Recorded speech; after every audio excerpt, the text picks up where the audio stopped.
Bonjour et bienvenue sur notre chaîne lifestyle préférée. Aujourd'hui, les relations entre youtubeurs, je tourne cette vidéo en live et je peux vous dire qu'ils sont très chauds bouillants là en bas là. Il y aura pas de blase, vous voulez des blazes? Dehors. Je lis des trucs dans les commentaires quoi, ils ont des idées de ce que ça peut être le YouTube game derrière et c'est faux. C'est juste totalement faux, ça se passe pas comme ça. Donc du coup, je vais vous raconter ma vision, enfin surtout ce qui se passe pour moi en tout cas, des relations entre youtubeurs.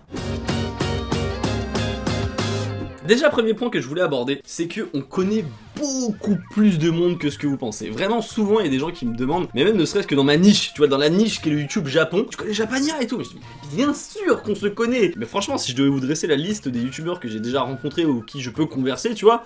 Oh mais alors là, mais il y a une liste incroyable. Enfin je veux dire, bon allez, je vais pas faire comme si j'avais le bras le plus long du monde, mais ce que je veux dire c'est qu'il y a une liste beaucoup plus grande que ce que vous pensez. Typiquement Hardis que j'ai fait une vidéo avec lui, Micode par exemple, vous m'avez jamais vu parler, être en contact avec Micode. Bob Lennon, pareil Bob Lennon, vous m'avez jamais vu en contact avec Bob Lennon ni quoi que ce soit. Mais voilà, c'est tout ça pour vous dire, vraiment on connaît beaucoup plus de gens que ce que vous pensez. Et inversement parfois, ça m'arrive d'être invité dans des vidéos de youtubeurs que je connais à peine. Typiquement je pense à la vidéo de Pierre Cross, je cite souvent cet exemple en ce moment. Je connaissais deux noms mais j'avais jamais regardé ses vidéos ou quoi. Même Tev, là il y a plein de gens qui ont vanné sur Tev, mais vous voyez la vidéo là, il a sorti une vidéo récemment sur ma réponse à Louis-San avec un côté drama machin et tout. Il y a plein de gens, ils savent pas qu'on se connaît. Je vous jure, la chaîne TV Louis, ils la voient pas et c'est normal, tu vois, c'est normal, je vais pas les accuser de pas connaître. C'est honteux. Mais voilà, tout ça pour dire, généralement on connaît beaucoup plus de gens que ce que vous pensez.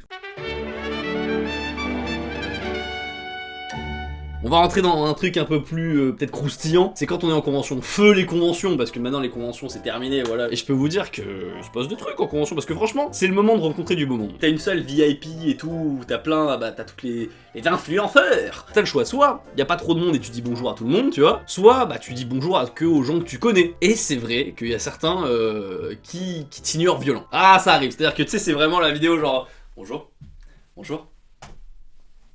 Bonjour. Ça m'est déjà arrivé qu'on me snob comme ça d'une force. Ouf. Quelques années ont passé. Je suis devenu plus populaire que ce monsieur-là. Et là il vient me dire, hey, comment ça va, on se connaît et tout. J'étais en mode mais gros mais que me veux-tu? Non en vrai extérieurement j'étais en mode oui bonjour bonjour. Dans ma tête j'étais en mode mais quel. Si tu salues que les gens que tu connais, ça se sent, tu vois. Mais si tu salues tout le monde et que tu t'ignores une personne, attends-toi à des conséquences. Et d'ailleurs, j'en profite pour dire si jamais il y a des youtubeurs qui regardent cette vidéo et que je ne vous ai pas dit bonjour en convention et que vous êtes vexés, vous êtes exactement dans la situation inverse, je m'en excuse. Voilà. Parce que moi j'ai tendance à saluer que les gens que je connais. Voilà. En parlant de convention, je digresse un petit peu. On était dans une salle VIP, voilà, dans une petite ville française et tout pour une convention, et il y avait notamment un acteur d'une série iconique française. Et il faut savoir que cette série iconique française, vraiment, elle est culte, tu vois, pour plein de gens. Moi, jamais vu. Et je crois que j'ai vu peut-être un ou deux épisodes à la télé, et j'étais en mode... Ah, tu sais, il me demande alors, tu fais quoi, machin et tout. Moi je lui réponds, bah écoute voilà, je fais des vidéos sur YouTube. Je vois, il s'en bat les couilles, mais je m'en fous. T'as le droit de t'en battre les couilles de ce que je fais, tu vois. Bon après, pourquoi tu me poses la question, c'est bizarre. Par politesse, moi je réponds, et du coup, vous, je le vous vois en plus, je crois. Je dis, vous faites quoi, tu vois. Mais qui est comme ça, je suis en mode... Et à ce moment-là, un autre youtubeur intervient au milieu de la conversation, il me dit mais Louis, mais si tu le connais pas, c'est Louis, un tel de cette série culte française, tout ça. Moi je suis en mode ah ouais, je suis désolé, parce que je connais pas du tout quoi, tu vois. Et là le mec il dit oh putain quand même, c'est important, quand même ça fait partie de la culture française et tout. Puis moi je dis putain, tu peux ambitieux, tu vois, ça fait partie de la culture française. Je suis en mode oh, très bien. La tension monte alors que moi je reste calme, juste moi je suis en mode bon, je suis comme ça en fait. Ça le faisait chier que je m'en batte les couilles de ce qu'il faisait, qu'autant que lui il s'en battait les couilles de ce que je faisais moi. Vous savez, moi j'ai un boulardo de ouf, tu vois, vous le savez. Mais lui, le centre de gravité était différent. Eh oui, tout ça pour vous dire que parfois ça peut arriver en convention de rencontrer des gens qui sont un peu...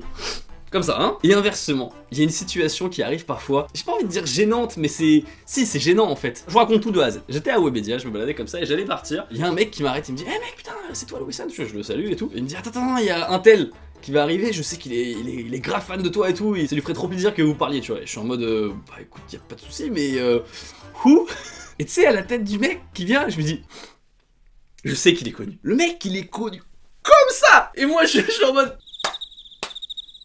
Et j'étais full gêné, et puis en plus, avant qu'il arrive à un moment, c'était tellement gros, les mecs ils me disaient tellement qu'il était, tu sais, ouais non, tu vois, il est fan, il kiffe et tout. À un moment, je me suis dit, est-ce que c'est un prank? Et quand il est venu, tu sais, je savais pas quoi dire. Tu sais, le mec il dit, putain, j'adore tes vidéos, et puis moi je dis... Merci. Le gars pèse de ouf, tu vois. Le gars a plus d'1 million d'abonnés sur sa chaîne YouTube. Alors que c'est, je veux dire, c'est pas son truc principal. Peut-être si tu vois cette vidéo, je m'en excuse, voilà. Je me suis renseigné depuis. Je sais plus qui tu es. Et tu as un parcours fabuleux. Voilà. Merci beaucoup. Je sais qu'en France, les gens ont un gros souci avec l'argent, et ils disent, non mais nous on a un souci avec l'argent, je ne vois pas de quoi vous parler. Et avec Thème, moi parfois je lui dis, ça me fait plaisir de pouvoir parler d'argent, tu vois, parfois c'est intéressant, je veux dire, c'est intéressant de pouvoir comparer des trucs comme ça. Et c'est vrai que, bah par exemple, il y a des youtubeurs, ça leur est déjà arrivé de me demander des conseils pour certains tarifs, tu vois. Là je peux vous balancer le nom, par exemple, Papsan. Oh, Papsan, ça m'est déjà arrivé pour une OP qu'il a eu. Demandez vite fait, ouais, quel tarif, entre guillemets, il devrait demander, tout ça. Et en plus, c'est trop agréable quand le mec, tu sais, il te dit, là ouais, je pensais prendre 800, je lui dis, demande 2500. Et à la fin, il arrive à obtenir 2000. Je suis comme ça, je dis, écoute, c'est pour moi, voilà, c'est pour moi, c'est cadeau, c'est gratuit. Il y avait aussi Méline et Lou, mais c'est deux sœurs qui parlent un peu lifestyle, tout ça, et surtout orienté un petit peu Corée. Parfois, elles me demandaient des trucs et tout, mais je suis très content un petit peu. J'aime beaucoup leur chaîne, et donc ça fait plaisir. C'est le genre de truc que vous pensiez peut-être pas que ça arrivait dans le YouTube game, et bien si, ça arrive parfois de te demander des tarifs et tout. Je reviens sur Terre, par exemple. Je pense que vous ne vous rendez pas compte le niveau de confiance qu'on a, enfin en tout cas qu'il a envers moi. J'ai les accès à la chaîne de Tev. J'ai le pouvoir, entre guillemets, sur sa chaîne YouTube, tu vois. Uploader une vidéo, détruire la chaîne, enfin ça n'a aucun sens, bien sûr, mais voilà, juste pour vous dire que j'ai les accès, en tout cas. Et lui a les tiennes, et non, il a même pas les miens. Et vraiment, on peut parler d'argent avec Tev, et c'est vraiment, enfin en tout cas, tu vois, ça nous arrive, tu sais, on a fait un concours de grosses bites parfois, on était comme ça, on dit, ok, qui a gagné le plus le dernier mois? Allez, c'est n'importe quoi, mais du coup vraiment ça fait plaisir d'avoir, tu vois, d'avoir trouvé des relations comme ça vraiment ultra amicales, enfin même au-delà entre guillemets j'ai envie de dire, en termes de boulot, parce que ça mélange boulot, confiance, amitié, un peu famille aussi, c'est exceptionnel. Et on va du coup faire la transition avec les relations amicales.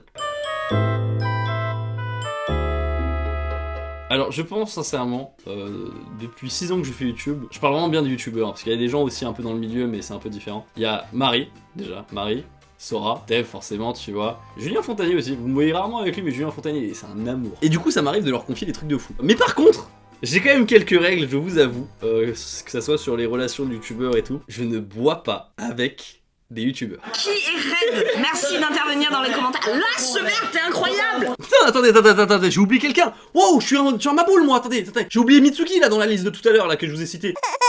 Mais Mitsuki, c'est parce qu'au départ, attendez, l'excuse, mais au départ, je l'ai pas rencontré quand il était youtubeur, c'est pour ça que dans ma tête, mais oui, effectivement, Mitsuki, Mitsuki connaît ma life, hein. Mais du coup, voilà, ce que je veux dire, c'est que je ne bois jamais, je ne mets jamais de Murjax de l'espace quand il y a des gens du milieu. Et je l'ai transgressé une fois dans ma life, ok, voilà, une fois, j'ai glissé. J'ai glissé, chef. J'ai cette règle-là, je ne bois pas, et je ne commence pas des relations, voilà, bref, vous m'avez compris, pas de scrap, tu vois. Mais ce n'est pas le cas de tout le monde, hein, je veux dire, et je vous avoue, j'en dis trop. Mais je peux vous dire qu'il se passe des trucs, oh là là.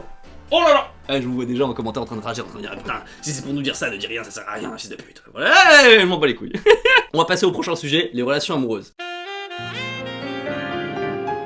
Alors, première chose, arrêtez de croire quand un mec et une meuf font une vidéo ensemble, qu'ils sont en couple. C'est peut-être pas vous, c'est pas vous. Non mais peut-être que vous êtes très correct et vous pensez pas ça. Mais il y en a. Les autres là, je sais pas où ils se cachent. Mais les autres là, en vrai, imaginez-vous, vous êtes en couple avec un youtubeur ou une youtubeuse, j'en sais rien. Ce youtubeur ou cette youtubeuse fait une vidéo avec quelqu'un, voilà, une autre personne, et vous voyez dans les commentaires full, oh, je forme un trop beau couple, ils devraient trop être en couple. C'est pour quand qu'on dévoile cette relation? Comment vous le prendriez? Parfois les gens se rendent pas compte que, tu vois, dire ah là là, vous formez un trop beau couple quand ils savent en plus. Parfois les gens ne savent pas, ok. Mais quand ils savent, bah c'est douloureux pour la personne qui le lit derrière, tu vois. À chaque fois que tu faisais avec Marie alors que t'étais en couple. Mais clairement, pareil quand j'étais avec Hale. Souvent, les gens qui disent sûr que vous êtes en couple, vous vous foirez. À chaque fois, vous tombez dans le panneau. Parce qu'il y a des couples que vous connaissez pas dans le YouTube game, jamais les gens trouvent. Jamais. Et parfois les gens pensent pas du tout et en fait, des trucs comme ça. Bref, pas de blaze. Pas de blaze. As-tu déjà refusé des feats? Alors ça m'est pas arrivé de refuser des feats, mais ça m'est arrivé de refuser une apparition que j'aurais pu faire dans un livre. J'ai refusé, ça m'est déjà arrivé. Est-ce que tu as eu des grosses déceptions, à l'inverse des bonnes surprises en rencontrant des youtubeurs, youtubeuses IRL? NJ Phoenix en vrai est encore plus stylé, plus franche, et enfin tout parler que ce que je pensais, tu vois. Vraiment très agréable, franchement je vous le dis. T'as pris le melon Louis? Très sincèrement je pense que personne n'a envie d'avoir la grosse tête, et personne n'aime avoir la grosse tête, mais au bout d'un moment, ce que les gens considèrent comme étant de la grosse tête, c'est une sorte de syndrome de protection. Les gens qui ont entre guillemets qu'on dit qu'ils ont la grosse tête, je me rends compte que c'est des gens à qui on a cassé les couilles. Et du coup le fait de se renfermer, de prendre de la distance par rapport au public, et ben les gens considèrent ça comme avoir pris la grosse tête. Alors que finalement c'est pas vraiment ça, c'est juste de la protection. Voilà, c'est mon avis. J'ai toute une analyse par rapport à ça. Après je sais pas est-ce qu'elle est vraie, elle est fausse. Moi je trouve que c'est... Franchement c'est moi qui l'ai créé donc je trouve que c'est vrai. Voilà. Quelle est la rencontre qui t'a marqué le plus? Celle qui m'a marqué le plus c'est quand même quand j'ai rencontré Kevin. Enfin tu vois c'est grâce à lui que je me suis lancé tu vois donc c'est... Forcément ça change tout. Enfin je sais pas comment dire mais c'est...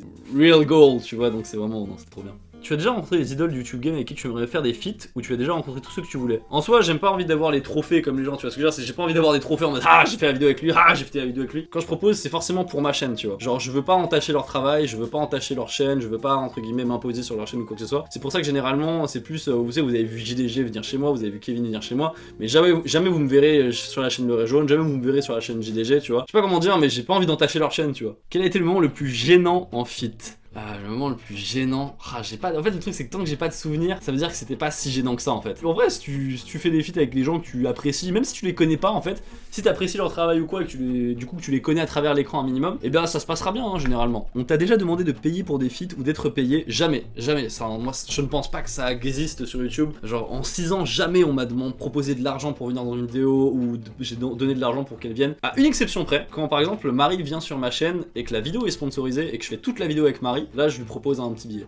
Ça m'arrive, voilà. Est-ce que lors d'un feat les revenus sont partagés? Non, ils sont pas partagés. Alors jamais, je fais jamais de 50-50 ou quoi, parce que d'un côté, toi tu vas juste arriver et participer à la vidéo, et en plus c'est même pas pour ta chaîne, pour ta vidéo, ça juste utilise un petit peu ton image. Et de l'autre côté, le mec il doit se taper le montage, le scriptage, l'adaptation, c'est publié sur sa chaîne, donc du coup on peut pas faire un 50-50. Et pareil, encore moins si la vidéo est pas sponsorisée, il y a des gens qui me posent la question, est-ce que quand la vidéo est monétisée, est-ce que vous partagez les revenus de la monétisation et tout? Mais jamais, jamais, c'est quand tu fais un feat, c'est vraiment ce cadeau, tu vois. Et puis en vrai c'est détente de faire des feats, hein, je vous le dis, hein. Tu le vois, mais ne serait-ce qu'avec Kevin, tu vois, il est beaucoup plus détendu quand il vient sur ma chaîne. Est-ce que je me suis déjà pris le chou avec Tev pour une vidéo? Jamais. Vous attendez pas à ça? Jamais. Ça m'est déjà arrivé entre guillemets de dire je suis pas très chaud pour cette vidéo quand même, hein, tu vois. Mais sinon jamais on s'est engueulé ou quoi que ce soit. Hein. Comment est-ce que tu réagirais si un de tes collègues est dans un gros bad buzz? Ça c'est une bonne question. Il y a des moments, t'as vraiment envie de l'aider publiquement, et je me suis toujours eu un peu du mal. Il y en a qui l'ont fait, et j'ai trouvé ça très admirable, je pense à un cas en particulier. Mais c'est vrai que j'ai peut-être pas eu ce courage, tu vois, d'aller le défendre publiquement et de dire mon opinion publiquement. De moins en moins, je donne mon opinion sur Twitter ou des trucs comme ça, parce que c'est toujours sujet à interprétation, les gens ils voient toujours le mal dans le truc, et donc c'est pour ça, mon opinion sur Twitter, je la dis pas. Est-ce que tu te sens gros youtubeur? Gros youtubeur, pour moi non. T'as la Champions League, t'as la Ligue 1, et moi je suis dans le top tiers de la Ligue 2. Dans ma tête je suis un peu voilà. Je vous le dis honnêtement, moi je voilà. Et voilà, on va peut-être aller au tiers inférieur de la Ligue 1, peut-être bientôt. Voilà, c'est un petit peu ça. Et bien écoutez, voilà, c'était les relations entre youtubeurs, ce que je pouvais vous exposer. Alors bien sûr, il y avait des éléments, voilà, que je peux pas vous dire, des blagues, des choses comme ça. Mais dans l'ensemble, je suis assez content de vous avoir partagé des choses. Et j'espère que ça vous a changé l'idée que vous aviez des coulisses de YouTube. Je pensais pas que les coulisses ressemblaient à ça, donc je suis très content. Voilà, je suis très content. Sur ce, bien écoutez, merci beaucoup d'avoir regardé cette vidéo. N'hésitez pas à lâcher un pouce bleu et à vous abonner. Je vous dis à la prochaine. Tchuss.